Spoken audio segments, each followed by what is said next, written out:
me? Can you hear me? If you can say yes, you can hear me. Can you guys hear me? I can someone in the chat just let me know if you can hear me? Just say yes. Well, earlier, Natalie. Okay, did you hear me earlier when I was talking about my day at work as well? Could you hear that? I was probably rattling on. But anyway, I want to show you guys something before I talk about Real Housewives of Potomac. A lot of people are talking about this, and I don't know. I don't know if it's what's going on in this world, you guys, but look at this. You know, Mia and Candace are having a debate on Twitter. I don't have a Twitter account, so and I need to start one. I don't have one. I have one, but not for my channel. I need to start one for my channel so that I can use my channel to go over there and communicate. But evidently, Candace went on to Twitter to respond to Mia asking her mother if she was paying her husband Chris as her husbander. And her response was to take more digs at Mia's feet because you know she's always talking about Mia's feet. It was also to uh, call Mia handsome, as if to say she looks like a man. So we all know where Candace got that from. She got that from Sherelle's channel. Everyone knows the Real Housewives watch Sherelle's World. You know that, right? And this is true. So Candace referred to beautiful Mia because I like Mia. Mia's had a tough life. You guys give her a moment. When you haven't been raised in the home with a mother, and it took me a while to understand this as well because my parents were always there, especially my mother. So I know what it's like to have love and to have that comfort and that intimate, beautiful mother spirit in your household. And I am so grateful to God for that. I'm so grateful that my mom was in the household because when I see what happens to adults who didn't have a mother and the disconnect that they have sometimes, not all the time, but it can go either way. You can be disconnected or connected. Some people, it makes them want to really gravitate and just overshadow their children with love. And others, because of the pain they've dealt with, it makes them disconnect to some degree from their children. Not that they don't love them, it's that they haven't been shown that, so they don't know how to express it. And I believe that's what I'm seeing with Mia. Mia loves her children. She's giving them her best. At the same time, there's a disconnect. Uh, because, like, for me as a mom, I could never have had anyone but me picking up my child from school. I want to pick up my child from school because I want to make sure my child is okay. I want to hear how their day was, and I want that smile to be at me. You know, but I know that people deal differently. I know I went off on a tangent. I'm having a bipolar moment. I'm not bipolar, but I'm having a moment. Um, but I think that Mia sometimes appears disconnected to me on the show, and that may be where some of her inconsistencies are coming from. But she is slowly becoming the star of the show because she went back and responded to Miss Candace, and this is what she responded to her with, you guys. Here it is. Can you see this? This is Candace's feet. Mia showed Candace's feet on her Instagram page. This is her response to Candace calling her handsome and to Candace picking on her feet. So Mia says right here, the nerve of some people. I'll take my hashtag big feet over hashtag crusty feet any day. Anything else you want to keep talking about? Hashtag try me, hashtag RHOP. Yo, look here at Candace's feet. I can't believe it. You know who has beautiful feet? Karen. I saw Karen on Watch What's Happening Live, um, a couple of episodes ago, and her feet are beautiful. Karen has beautiful feet. Everything is goes kind of down the way it's supposed to go. It's spotless. It looks good in these kinds of shoes. Look at here. What? Look at here. Now, I don't know if she's had a surgery and part of her toe has been, removed, because that could be possible. Uh, but look at there. Okay. And the nail polish, these women know that they are on television. You can't go get a pedicure and a manicure when you know the cameras are going to be around. They know when the cameras are going to be around. They know when they're going to be. If I was going to be filming during the time period that they have given me that they will be filming, oh, honey, I would have mani, pedi, paint all the time. Every single day, you would not catch me off guard. It would be on. You would not see a wimple in my behind. And this is so unlike Candace because when you look at her from the top, she appears so put together. But this right here, you guys, is stank. This is not good. I hope it's really not her foot, but they're saying it is. But I want you to look at these, okay? Some of the responses, this person here is, laughing my A off. Mia, I can't. And then they go down here. This one is saying, uh, I don't know what that means. I don't know why they're bringing colorism into this. It says Candace has met her match. Then we have finish her, sis. So they want her to finish Candace. Don't do it. Okay, what is going on? What did I hit? Okay. Girl, don't do it. Don't do it. I did it. And then here, it's the bunion for me. And just like that, Mia became my fave. So she is becoming everyone's fave. This person says, I know that is not chip polish. It is chip polish, though. It is. It is definitely chipped polish and ill manicured toenails. The baby toe on that first slide is crying for a corn pad. That's what I was just talking about. Is that her baby toe? Wow. I wouldn't be doing this to Candace if she didn't body shame everybody else. You guys, this is why it is important for all of us, including me, to always be cognizant about what we are saying about other people. Things come back real quickly. You see how, now these episodes were shot months ago, but we see how we have all just witnessed Candace body shaming Ashley months later in an episode, and now we have this. You don't know what other people have in their pocket. You have to be careful. And someone here said, Candace thought Monique quitting the show, she was going to be able to punk Mia. Mia said, I think the F not. Okay. So I just wanted to share that with you guys. That is just that is just something I wanted to share with you all. Now, I was going to share this with you guys, even though in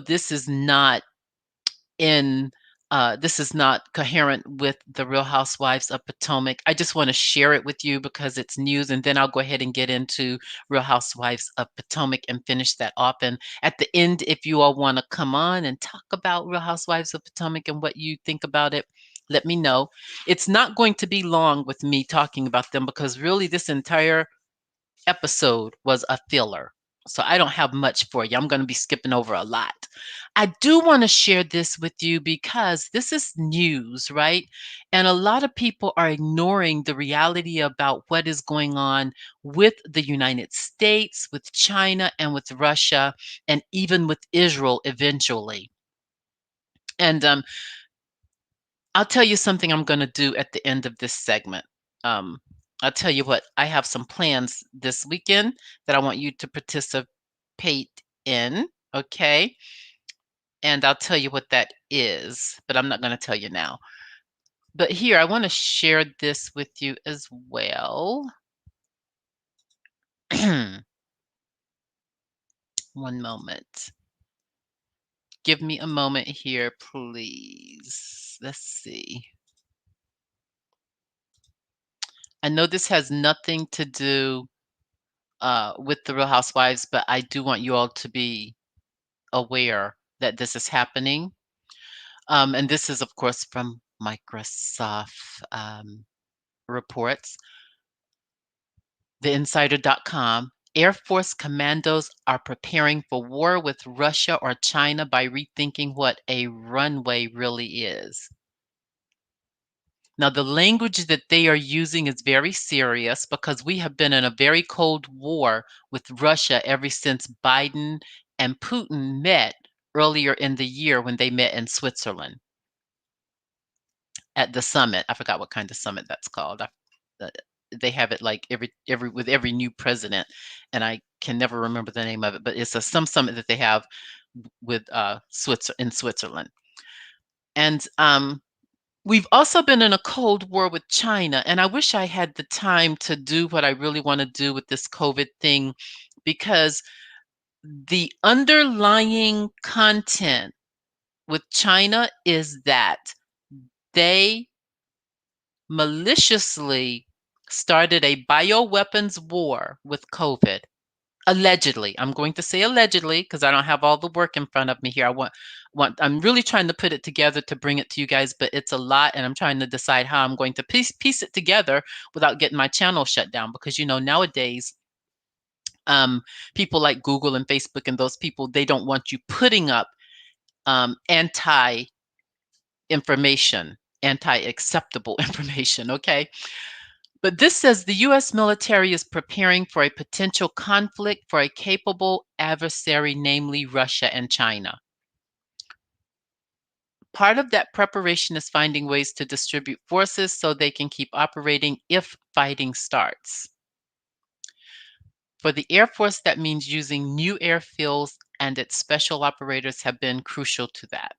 So this is just a little bit of that story, and it says here China is now seen as the US's pacing threat, and the sheer scale of its manpower and arsenal demand prudent distribution of forces to avoid a nightmare scenario in which one strike takes out a large number of troops or weapons. This, you guys, um, look, this is serious. And the reason this is serious is because is it China or North Korea? Maybe I'm thinking of North Korea.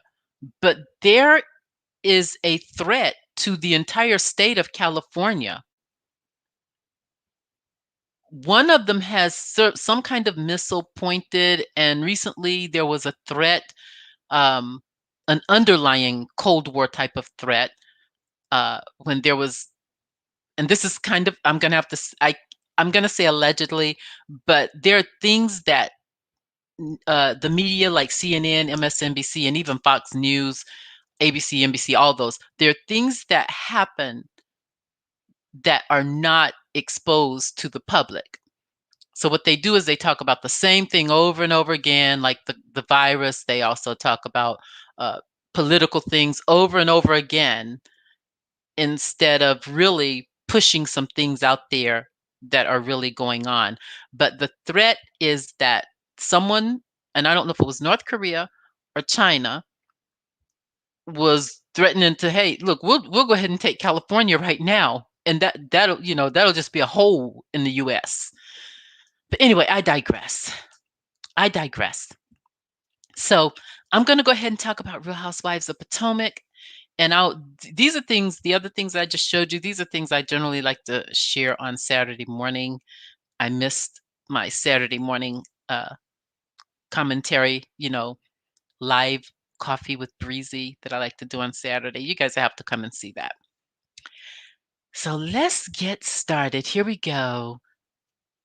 This was season 6, episode 11, and the title is No Business Like Shade Business. Okay? Some of these scenes I'm going to skip over because this entire episode, up until it gets to Candace's mother, Dorothy, this entire episode was fillers, even though there were some beautiful parts to it. Um, but it starts out Dorothy is perfecting Candace's house. She's just going around putting things in place and they're having their conversation. And to me, even this was a filler. I believe that Dorothy wants the best for Candace. She was like, patting the pillows, trying to show her how things are done. I I believe she really loves her daughter. Someone else said that they think that she's competing with Candace. I don't see the competition. As a mother with older children, I don't see that competition at all. I think she loves her daughter. She wants the best for her, and she probably is feeling some remorse because when you see your children make decisions that you know are not good, as a parent, you blame yourself. You're like, why didn't I have this particular conversation? Or why didn't I do this or that? And she might not have had a conversation with Candace about men. She might not have had that. And that may be some of the guilt that she's feeling because she loves her daughter.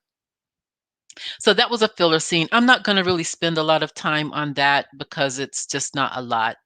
They did show some flashbacks of her whenever Candace told her that she was making Chris her husbander, her manager of her music business. And Dorothy was like, well, good luck with that. you know, but Dorothy, as a therapist, let me just go ahead and say this. Because she's either a psychiatrist or a counselor or a therapist, she's something in the psychological world. And I think it would be a good idea for her to use that with Chris. But I get that that's kind of too close and personal because it would be easier to use that if he was just another man walking into her office needing guidance, or a solution. But he's married to her daughter. So she may see that as being too close for comfort and she really don't care about his mental state. She just wants him out of her daughter's life. That may be the issue, okay? Next, they show Giselle and Grace. And I love, you guys know, if you've heard my commentaries on RHOP in the past, I love when Giselle is with her daughters. So much to the point that when they showed this segment right here in this episode, I was thinking, I would love to see Giselle have a spinoff with just her and her daughters.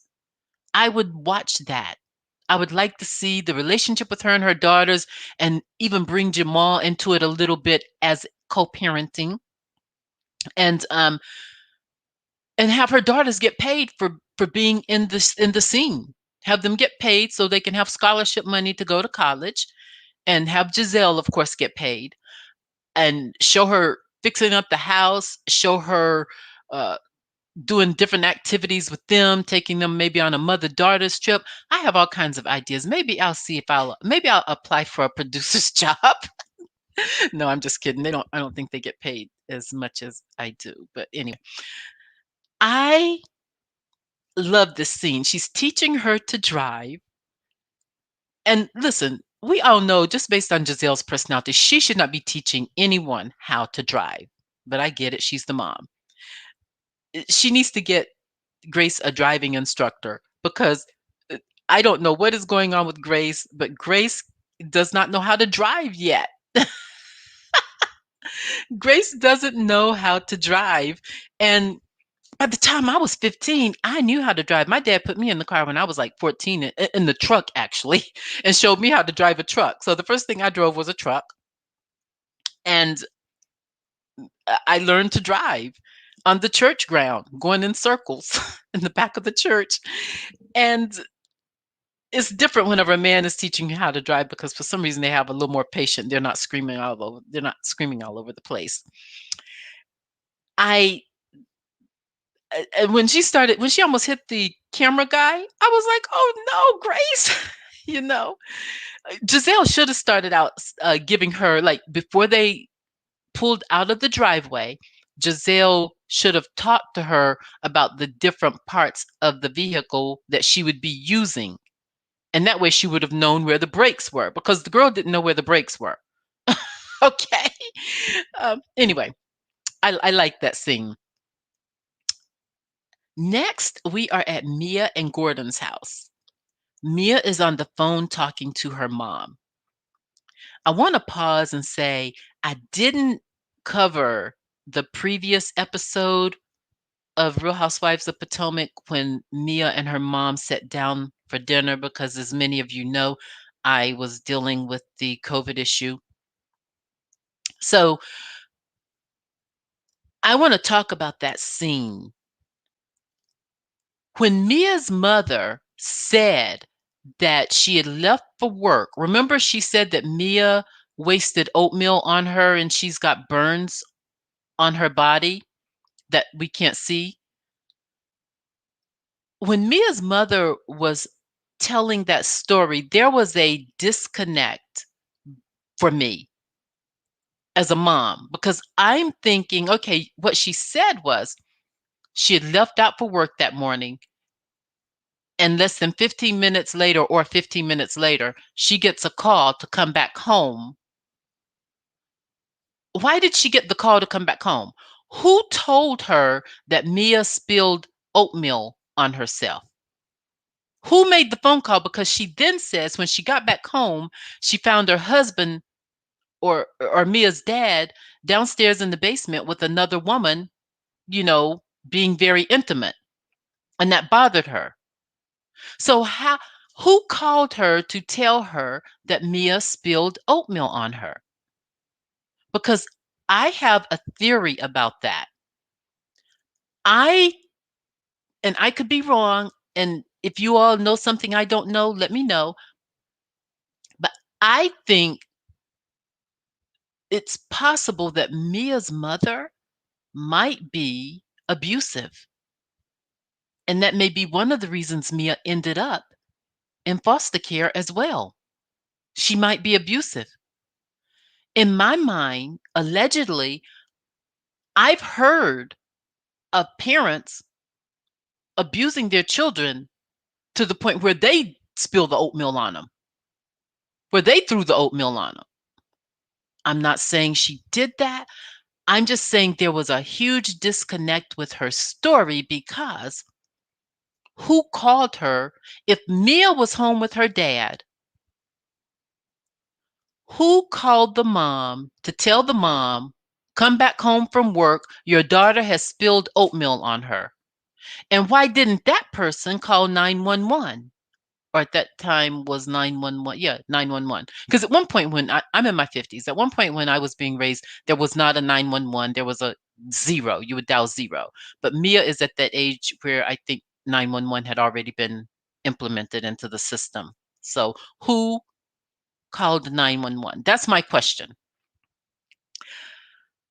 I She's talking on the phone in this scene to her mother, and her mother is, letting her know she wants to connect with her. And then we see Mia in her confessional saying that her mother lives with her other sister. So we now know that Mia has another sister. I don't know about you all. I didn't know that. So she has another sister, and her mother lives with her sister, and her mother babysits her sister's children a lot.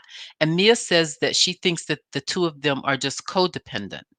The mother and codependent probably meaning the mother needs a place to stay because she's unstable. So if she watches the children for her sister, she can stay there. They're codependent. I'll watch the kids if I can live here. And the sister's like, well, you can, if you watch the kids, you can live here. And the mother, this is the thing that really gets to me because I have a family member who was a druggie, right? People who have been on drugs love to use that as the excuse. They will use it all of their life for, oh, I was on drugs, woe is me. Oh, that's why I couldn't get myself together. Save it. I ain't the one. I really don't have pity for people with the drug story. I just don't. I don't have pity for Mia's mother. As a mother myself, who's never done drugs, never even smoked a cigarette. I don't smoke marijuana, never smoked it. I do have a glass of wine from time to time, although I haven't been able to have one lately because, getting over COVID, you're not trying to have wine. Maybe I need a glass. Um, but the sobbing drug stories, I don't pity them. I don't feel bad for you. I don't. And I get tired of hearing it. The family member of mine, I refuse to go around that person. If they are anywhere, I just will not be there. I don't want to hear your sob stories about doing drugs and how that has just caused your whole life to go bad. You knew whenever you did the first drug that it wasn't the right thing to do. So I can't with the drug. So I don't feel bad for Mia's mom at all. Um, the fact that she was in love with Mia's father, your children should have been first.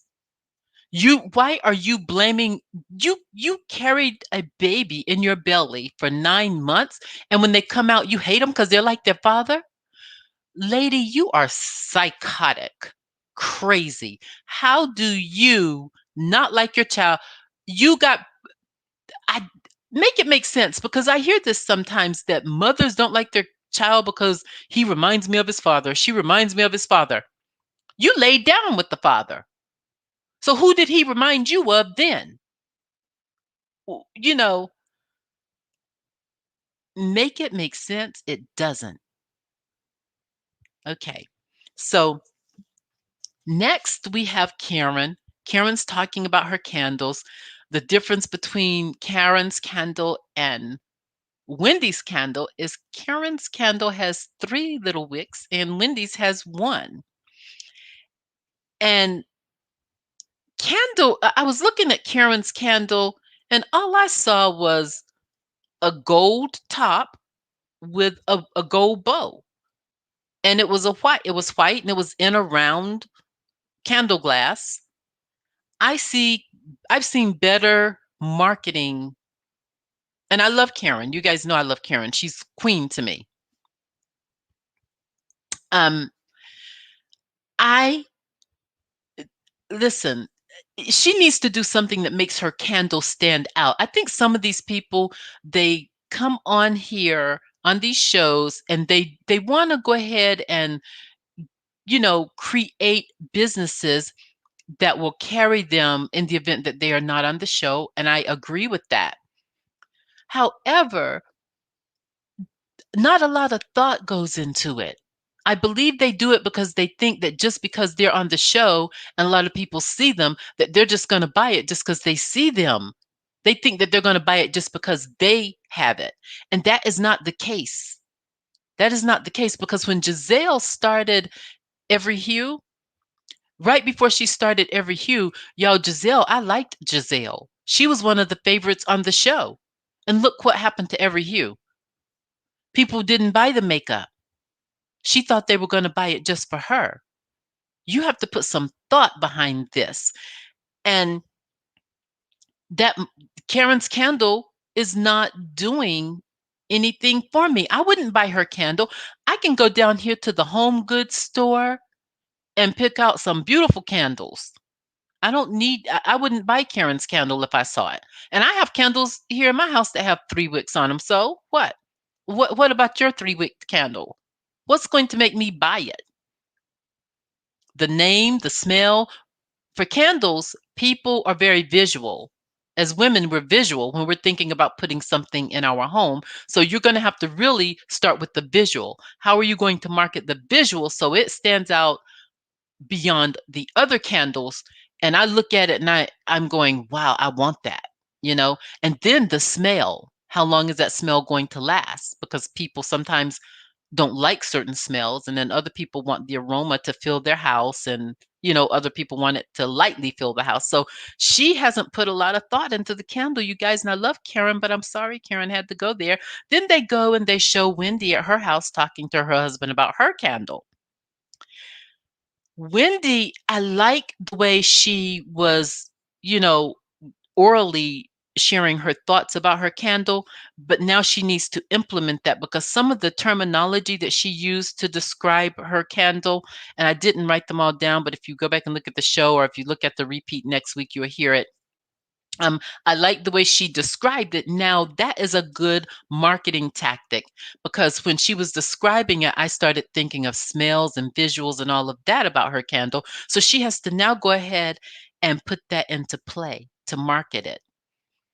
The one negative about Wendy is she didn't know how to get, she didn't know what it was going to cost to market the candle. Okay, that's easy. You can look at what the competitors are charging to market candles.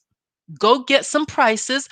Walk through a home goods store and look at candles so that you can see, okay, these which ones stand out to you, okay, and then uh, while you're in home goods, ask some of the home goods customers.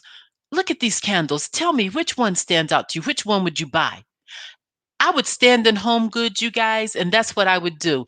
I would stand in the candle section and I'd probably ask the manager, can I just, ask these customers this? And I would ask at least 100 people. And I would even ask the kids if they had the kids with them, which candle stands out to you over here in this section? I would take notes, I would write it down. I would I would take a picture of the candles and go back home and do some statistics. And then I would design my candle. I would put down the prices of the candles that they said stood out to them. And I might even do it in maybe 3 stores, not just home goods. I would go to, I would say Pier 1, but here in Charlotte, Pier 1 is no longer. But I would do, other stores that sell candles as well. And Wendy, that's how you determine, the basics of the cost. Then you develop your financial plan so you can get maybe a grant or a small business loan. Why do you have to put your own $50,000 in it? Use somebody else's $50,000. I I mean, the woman has what, 4 degrees and she can't put that together. If she has a business degree, she's had statistics. She has to know about cost. Anyway, I digress on that. Okay. Just wanted to say that about Wendy. Next, they show Ashley and her kids, little Dean and little Dylan, going to Uncle Lump's house. Does anybody out there have an Uncle Lump? I just want to know. Uncle Lump. Let me just pause here because you guys are all in this chat. I have Erica commenting on something I showed earlier about Candace saying is her big toe chipped? Yes, it is. Her toes looks like she's holding up 3 fingers. Seriously, just stop body shaming. And you are not perfect either. Exactly. But do you see, Erica, how that came back to bite her? No one expected this, right? No one, she body shamed Ashley 2 episodes ago. We didn't expect that 2 weeks later we would have a picture of her toes. This is why you have to be cautious whenever you're body shaming people. Ain't none of us perfect. Ain't none of us perfect. Or anything can happen to any of us. Um, and Teresa says Mia's mom is not well. Then get help. Mia, get some help for your mom. And Teresa, I see where you're going with that. I just cannot.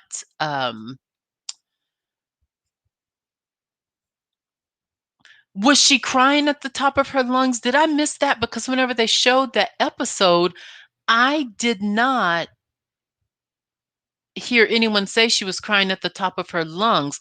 All I heard was the mother said that she left for work that morning and then she got a call to come back about 15 minutes later because what had happened to Mia. So that's the part that I heard. I'm going to move forward and keep talking about Ashley because this scene with Ashley. Ashley is disconnected. Ashley is just TMI. She takes her kids to Uncle Lump's house. And as before I started reading the chat, I ask you all, do you have an Uncle Lump? That's a good name for an uncle if you want to stand out. Uncle Lump. She's in the kitchen, and one of the first things that she brings out is the fact she says her body parts are falling and her uterus has fallen and it's pushing her vajayjay out. I said, Ashley, that is TMI. Last year, or was it with Dean, with one of her babies, she was sitting at the table and she talked about how she split her butthole. What is wrong with Ashley? And no one wants to hear all of that, Ashley. Keep that to yourself. It just makes me feel it's too text, it's too what am I trying to say? Uh, It's just too much information for me. Don't talk to me about that. It's too touchy. Okay?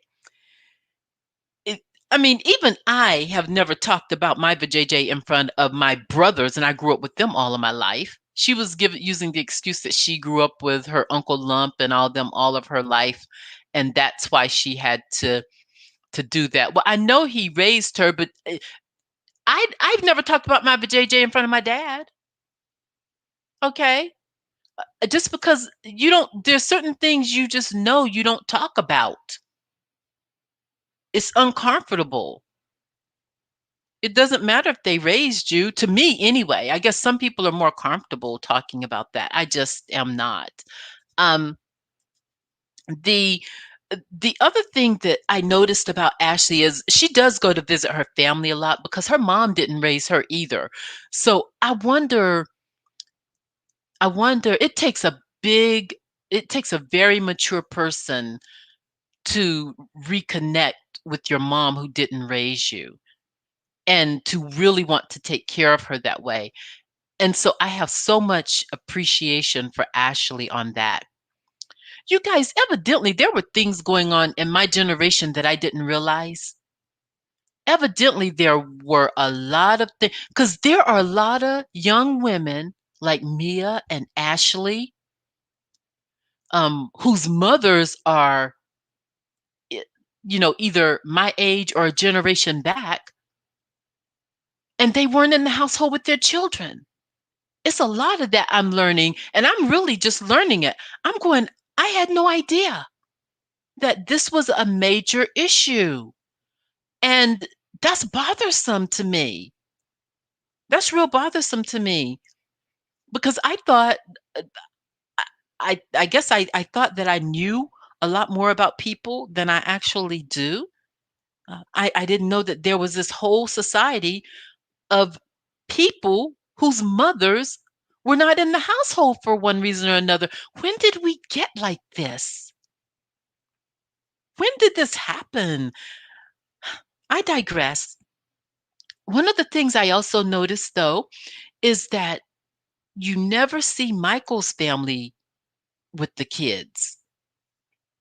So I'm trying to figure that one out as well because I know he has a family. And why is his children, is it that they don't want to be on TV? You don't even hear Ashley ever talking about them really, and I know he has a family. But she I'm gonna name the items I saw on their table though, you guys, because this didn't all go together for me at first. But on their table for breakfast, they had potatoes, onions, croissants, strawberries and blueberries, and some other things. And I was like, okay, so the onions. I just never thought of onions for breakfast. If that was breakfast or if it was lunch, it looked like breakfast. But Uncle Lump makes a good point because Ashley's talking to them about Michael thinking of getting out of real estate. Well, not really getting out of real estate, but starting a separate business as a filmmaker. And Uncle Lump says, you know, I know real estate is not even a cousin to making movies. Where is he going? How is he going to make money making movies when he's been in real estate all these years? And I agree with Uncle Lump. I agree. And he goes on to say, when I was raising my children, I knew I couldn't go do something else that I wasn't already an expert at because I had to think about feeding them, you know? So Teresa, you're saying you, I'm our generation, the grandmother raised them. Yeah, but the thing is, foster care raised Mia, and the foster care system in the United States of America is the worst. It is absolutely the worst. Children are abused, they're neglected. The foster care parents are only doing it for the money because they get, some of them, $600 per head per month. So for every child that they bring in, that's why you'll see them lumping a bunch of foster care children into their home. That money doesn't go to those children, but it should. I understand you have to feed them, keep the lights on, and all of that. But if you're going to be a foster mother, you need to also think of the child's future. So this money is coming in. I'm still going to work. And I'm going to take some of this money and put it towards their education. I'm going to start a bank account for them because I'm just a foster mother and they can come in here and yank these children out at any moment. So, I mean, give them something. So, I'll go on. Next, we have the next scene is Robin and Juan. And Robin walks in, and as she's introducing Juan to Jessica, because that's the name of the person there uh, at this warehouse where she is. The reason they are there is because she is looking for a place to house her hats that she's making. She needs a place for that. And she introduces Juan to Jessica. Now, why does Jessica need to know that Juan is her fiance? Or just say, okay, this is my fiance. He's here to help me make this decision. But she made so much out of, this is my ex-husband, fiance, blah, blah, blah, whatever.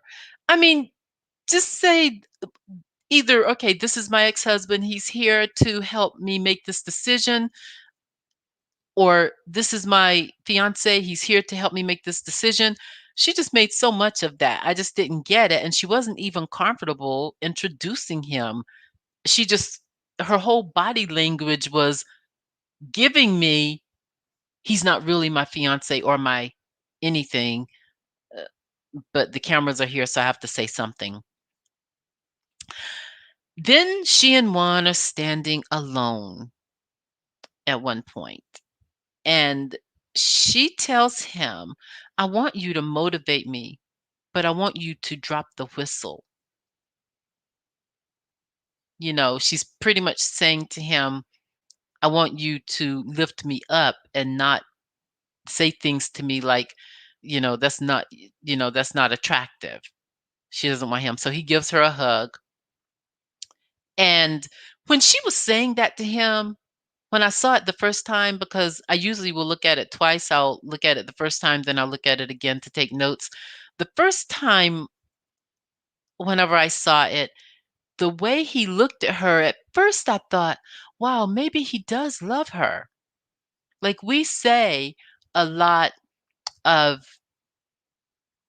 we say a lot of things about Juan and Robin because a lot of people, the popular opinion is he is not going to marry her and he does not love her. I think, uh, you guys, I have an aunt, and she wasn't an old aunt either whenever I was growing up. She was actually a young, gorgeous aunt. She was my uncle's, actually, it's a long story, but she ended up being my uncle's long-time girlfriend. They were together over 40 years before he passed 2 years ago. But back in the day, she was just this gorgeous person and she had a lot of information and knowledge. And she would say things like, um, okay, I want to say this the right way. She says, sometimes a woman to a man can be like an old shoe and he just wants a brand new pair. And when I was looking at Robin and Juan in that warehouse and the way he looked at her at one point, and this is the second time I looked at it, that's exactly what I thought. I was like, okay, he loves her, but maybe he just wants a brand new pair of shoes. You know, they've been together since, I mean, he lived with her in the same house, in her parents' house when they were in high school. And then I think they went to the same college. So, and now they're at this age, they have 2 sons, and women get more emotionally attached most of the time. I'm not going to say all the time. They get more emotionally attached than men. I have really been listening to Love and Marriage Huntsville, Tisha, too long. Because did you just hear me say attached? I'm sorry. It's attached. They get, and I think that Robin is more attached to Juan than Juan is to Robin. For Juan, it's about the kids. And a few years ago, he verbally said during one of the episodes that he's there for his boys, and she knows that. He said that, you guys. He said, I'm here for my boys. I want to raise my boys. I want to be in the same household with them, and she knows that. That's why he's there, you guys. It's the boys. And that makes sense when you look at what happened to him, because his parents also were involved in drug paraphernalia, and I think lost their lives as a result. At least one of them did. And that's how he ended up in the household with Robin, living. Her parents took him in. He was living there, and they were doing it in the house. They were doing it. Because for them to end up married, going to the same college and married, there's no telling what kind of conversations they had to have with Robin in that house. And Teresa, you think they just need to settle for being friends? I do, or roommates. If he wants, because his thing is he wants to be in the house with his sons. That's the whole thing for Juan. And when they were talking about the prices of the rentals, because just a little bit of history, Juan and Robin, due to Robin's taking his money while he was playing in the NBA and giving it to a friend who allegedly she was also sleeping with. Okay. And the man's suicide may have something to do with the fact that Robin broke it off with him. Maybe that's why she keeps bringing it up so much, because I'm trying to understand why she keeps blaming this dead man on a decision she made. And she's saying that he uh, took the money or finagled them somehow. No, you gave it to him. And the rumor is allegedly you were having an affair with him while Juan was out there shooting baskets. And I believe it, even though it's alleged. The whole thing is while they are at this warehouse, Juan also, whenever the lady said it's between $1,700, $2,000 a month, if you are making money as a business, you do pay that to warehouse your products, because insurance is included in that. So you're renting the space. You're also paying their electric bill to keep it at a temperature to where your products are fresh, or things like that. They also, what did we learn whenever because we had to rent a warehouse in Atlanta. Oh, pest control, all of that stuff goes into the contract.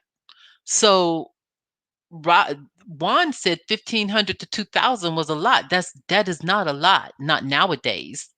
Maybe back in the day it would have been to me, but now that's a lot. And we didn't pay that much for ours, but that's not a lot.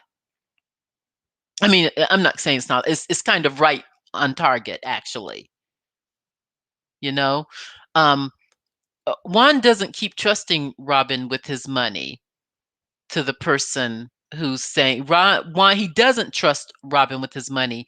That's why he's there, and he's saying that's a lot. I don't know if he's going to help her with the warehouse. He may be saying that's a lot because he wants her to realize that he's not going to help her. Because in a scene last year, whenever Robin met Juan at the bar, recall that Robin was talking about the taxes she owed, and Juan looked at her and he said, "That's you, though." What he was saying is, I'm not in that. He was saying to her, "I'm not going to help you with your taxes." So Juan is not helping her with her taxes. So he's not trusting her with the money. To the person in the chat who's saying that. Hey Freckles, I'm so excited that you're here. Hi. Hi, you guys. That this is Freckles is a therapist and she has a channel. I love her channel.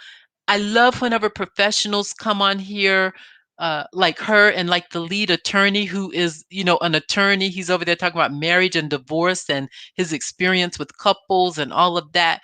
I love it that they're coming on here. They bring so much to YouTube. So I'm going to move on from Juan and Robin. I just wanted you know, to say that, and I know some people in the chat didn't like the analogy that I used, but I was sharing that analogy because that's what my aunt used to say. She used to always say that. She said, sometimes women to men are like an old shoe and they just want a new pair. And I really, when Juan was looking at Robin, that's what I was getting. He wants a new pair of shoes. I digress. Next, they show Candace in dance class. And you guys, can I just skip over that? Because Candace is absolutely right. I'm so happy that she realizes that she has no moves. Candace can't dance, you guys. Bless her heart. She's only very gorgeous. She's beautiful. She can't dance. So I'm going to skip over that. Um, Chris and Candace are now on the phone having a conversation. I guess he's at the restaurant where he works and she's at home. And you guys, he says to her that they are over budget. And I don't know if it was $10,000 over budget or if the budget is $10,000 and they were over that. But he tells her to be on time for the video. As we will see, he shows up late. So he tells her to be on time, but at the end, we see that she shows up late. So I'm about to get into this video scene because, as I said, this whole episode was filler. I'm going to show you Candace's toes before we leave here because I want you guys to see that. Hello, Black Tornado, and welcome. Um, so I'm going to show you her toes here in a minute. Um, they're doing the music video shoot, and it's taking them a while to get started because they are waiting on these luxurious cars that are supposed to be in the video or part of the video.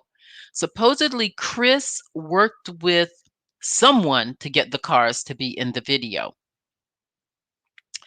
Um, First comes Mia and Wendy. They're the first to arrive. They have on their net stockings with their short shorts. I just didn't like that scene. A lot of people liked what Mia and Wendy were wearing. I did not, but I thought Wendy looked really beautiful. I thought she really looked beautiful, except for that bandana that she had on. She didn't really need that. Candace's mother, Dorothy, is there. And then this little short guy gets out of the car with Dorothy, and I learned that he is Candace's manager or something. He has something to do with her videos. Not her manager, but something. He's something. At any rate, Mia asked Dorothy her age, and we learned that Dorothy is 54. And this is one of those things I was talking about with regards to Mia. Sometimes when you're raised in the household with your mother, there are things that you learn just from being around her that are unsaid. And one of the things you learn is respect of other women. and there you know your boundaries when it comes to other women.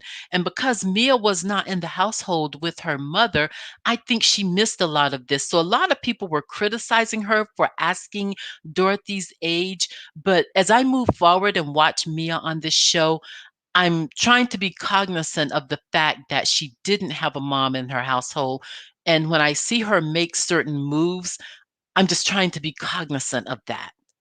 And I count my blessings, you guys. Uh, this Housewives of Potomac this season is making me so grateful to have had my mom in the household. It really is. It really is. And I wasn't the best daughter. I wasn't the I was a little rotten, so I was not the best daughter. At any rate, the luxury cars don't show up. And Mia asked Candace's mother another question. She wants to know, is Chris coming? And Dorothy says, well, I don't know. He was still at the house when I left. So, you guys, if Chris was still at the house when Dorothy left, what made him show up in an apron as if he had been at work? Because when he showed up in that apron, I thought he was coming from work. But we know he wasn't because Dorothy said he was still at the house when she left. And she literally had just got there. Mia goes ahead and she intrudes, talking to Dorothy about Candace's business. And she asks Dorothy about whether or not Candace is paying Chris to be her husbander. And I don't know if Mia is doing this to be messy, but she really brought it. If it wasn't for her, if it was not for the conversation she was having with Dorothy, this whole episode would have been fillers. But she brought it, asking that question. It's not a question I would have asked. I stay in my lane. Okay, I stay in my lane. But she asked Dorothy that question, and Dorothy obliged her. Dorothy obliged her. And then she went ahead and she didn't only oblige Mia, but she obliged Karen by telling Karen that Chris quit his job right after he and Candace got married. I said, honey, Dorothy was not holding her tongue. She was not holding her tongue. But remember earlier I told you that, because Dorothy is in the world of psychology and therapists and, that world. And I I would like to see her take that therapeutic approach to Chris. Um, but perhaps it is too close to home because this is her daughter. Maybe she doesn't care about his she doesn't care about his mental health, y'all. Dorothy does not care about the mental health of her son-in-law. She just doesn't want him to be married to her daughter. Maybe if they get a divorce, she can help him. But I'm just I'm just she was really just bringing the tea. And then after she told that to Karen, Karen is in her confessional. And if it wasn't for my voice, I could really sing a tune or two here for you. But I digress. Karen is in her confessional singing, Pass Me Not, O Gentle Savior. I love Karen. I love Karen. Karen's like, I'm just getting friends with your daughter, and you're going to bring this mess to me? You know? She was like, oh no. But Dorothy is just putting out all the business on Candace, you guys. And uh, that is the end, for me. That is the end. That's how it ends. It really wasn't the greatest episode, but I want to do this again. I got to put up Candace's feet.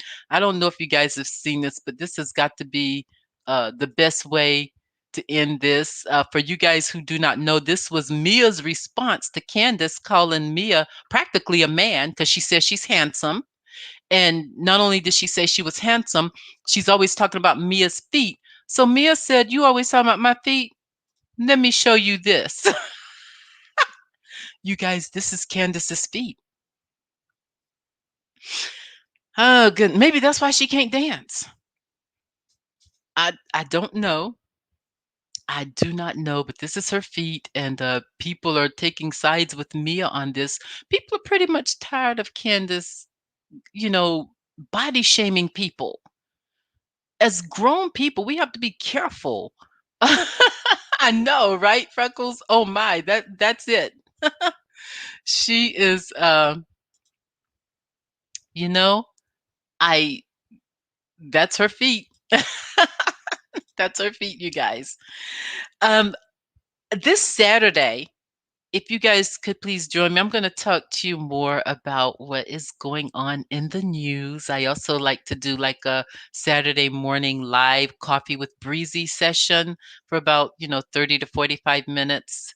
And you guys can have your coffee as I'm having my Starbucks again. I went and got Starbucks yesterday. I still can't taste it, but it's very sweet. It I can taste the sweet, but it's not good like it used to be. And sweet because I always get a caramel macchiato. That's like my favorite version of Starbucks, caramel macchiatos. Decaf, venti. I used to get the tall, and I would always want another cup, so I'm just like, okay, I'll just go venti. Okay. Um, So that is Real Housewives of Potomac, you guys. I was going to do Real Housewives of Salt Lake City, but this video went over. It's longer than it's supposed to be. So I'm going to have to do that tomorrow night, Real Housewives of Salt Lake City. And I'll be on here to do that for you. Thank you all for showing up. And I forgot to put my banner up. I'm going to go ahead and put it up now because a lot of you don't know this, but on Thursday nights, I have this. And I'm going to be bringing in some attorneys. I'm trying to talk some of them here in Charlotte into coming on to Vlog Spear Talk, where after work, you can come on, you can vent about your work issues. You can give us ideas on how to solve our work issues. Because if you've been here long enough, you know I have work issues. Okay. I can't stand corporate America, and it's not a mental health crisis for me. It's just a reality. It's just a reality. Okay. Um, let's see. Black Tornado says it was hard to watch. Erica De Niro and another thoughtful Black woman vlogger, and Dorothy, very emotional person. Um, what was hard to watch? It was hard to watch Erica De Niro. Who is Erica De Niro?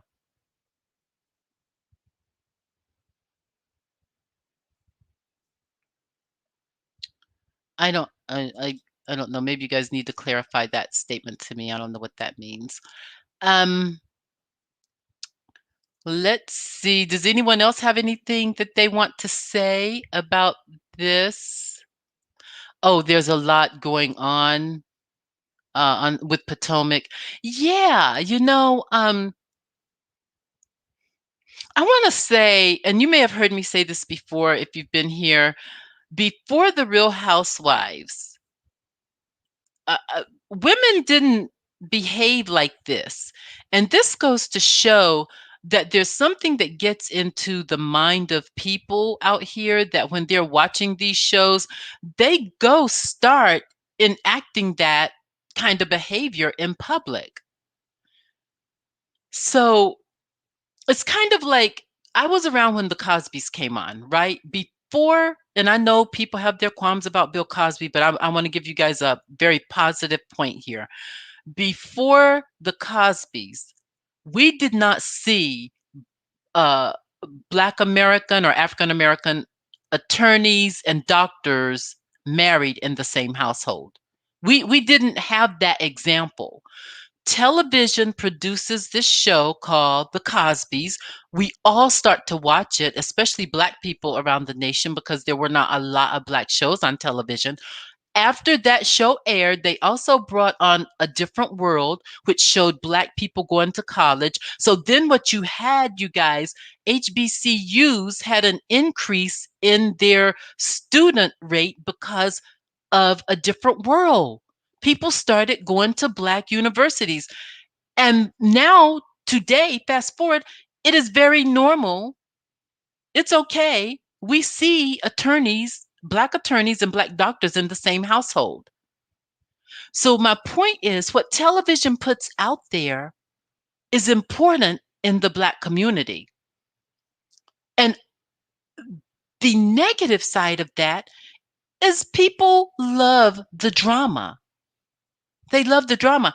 I'm not there for the drama. I started watching Real Housewives when it was Real Housewives of Orange County back in 2007, when they were not fighting and arguing like this at the table.